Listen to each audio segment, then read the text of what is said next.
How to measure for inside mount for 2-inch premium aluminum blinds. Let's make sure an inside mount will work for your window. Using a metal tape measure, first check if you have sufficient depth. Measure inside the opening from the back of the window to the front of the opening where the blind would mount. The depth at the top of the window must be at least 1 5/8 inches to mount the brackets.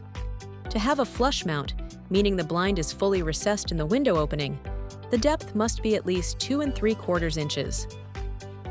If your depth is not sufficient for mounting the brackets, please see our outside mount instructions or consider an alternative product.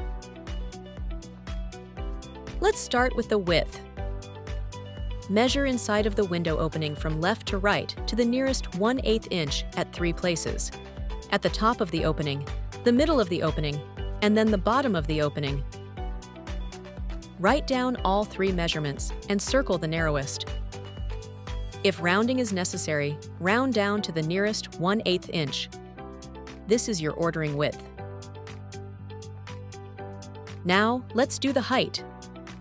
Measure the inside of the window from the top of the opening to the bottom of the window opening and round to the nearest 1/8 inch at 3 places.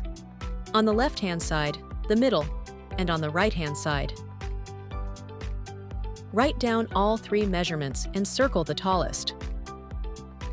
This is your ordering height. Please note, the factory will make the necessary deduction of approximately 3/8 of an inch to your blind's width to ensure the movement within the window opening. The width variance is plus or minus 1/8 inch. There will be no deductions for your height. Now, you are ready to order your blinds.